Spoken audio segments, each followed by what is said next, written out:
उपरोक्त कथा सुनाने के पश्चात श्री शुकदेव जी बोले, हे राजा परीक्षित, धृतराष्ट्र की पत्नी गांधारी के गर्भ से दुर्योधन आदि 100 पुत्र तथा दुशाला नाम की कन्या उत्पन्न हुई। राजा पांडु की 2 रानियां थी, कुंती एवं माद्री। कुंती के गर्भ से देवता धर्म के आशीर्वाद से युधिष्ठिर, वायु देवता से भीमसेन और देवराज इंद्र के आशीर्वाद से अर्जुन उत्पन्न हुआ तथा माद्री के गर्भ से अश्विनी कुमारों के आशीर्वाद से नकुल सहदेव की उत्पत्ति हुई।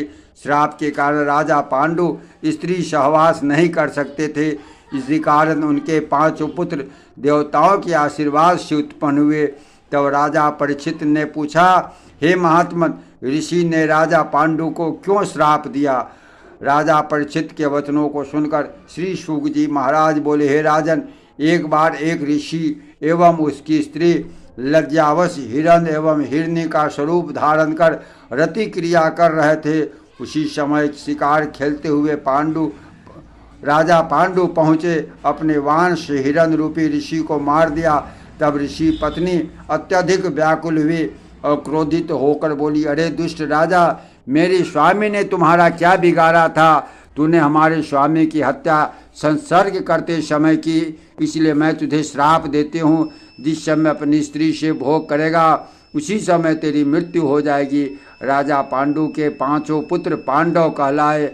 उनकी स्त्री द्रौपदी से प्रतिबिंध, श्रुतिसेन, श्रुतकीर्ति, शतानीक, श्रुतिकर्मा नामक 5 पुत्र हुए।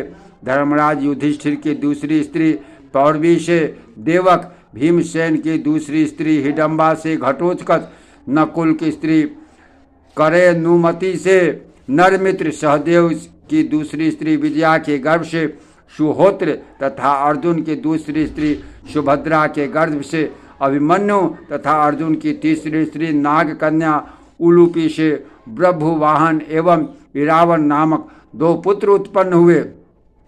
राजा परीक्षित, अर्जुन की पत्नी सुभद्रा के गर्भ से तुम्हारे पिता अभिमन्यु की पत्नी उत्तरा के गर्भ से तुम्हारा जन्म हुआ। जब तुम माता के गर्भ में थे, तुम्हारा नाश करने के लिए अश्वत्थामा ने ब्रह्मास्त्र चलाया था, किंतु भगवान श्री कृष्ण ने तुम्हें बचा लिया।